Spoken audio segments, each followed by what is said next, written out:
Վերսալի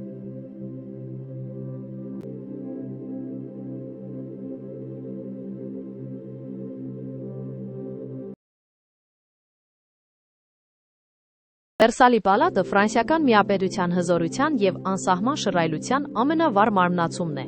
որը սովորական որսորդական տնակից վերածվեց աշխարհի ամենաճոխ արքայական նստավայրի։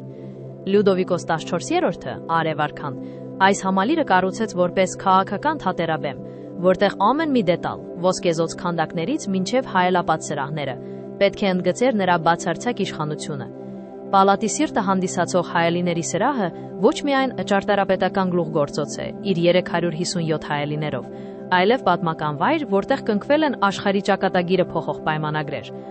Այս շքեղությունը տարածվում է նաև պալատից դուրս, հասնելով մինչև հսկայական կանոնավոր այգիներ, որտեղ հարյուրավոր շատրվաններն ու երկրաչափական ճշգրտությամբ տնկված ծառուղիները խորհրդանշում էին մարդու հաղթանակը բնության նկատմամբ։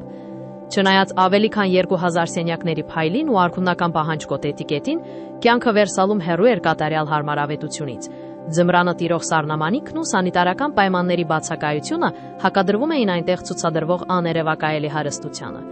Այսօր Վերսալը պահպանում է Ֆրանսիայի ոսկե դարաշրջանի շունչը, այցելուներին տեղափոխելով մի ժամանակաշրջան, երբ արվեստը, քաղաքականությունն ու անձնական հավակնությունները միաձուլվել էին մեկ հզոր կառույցի մեջ։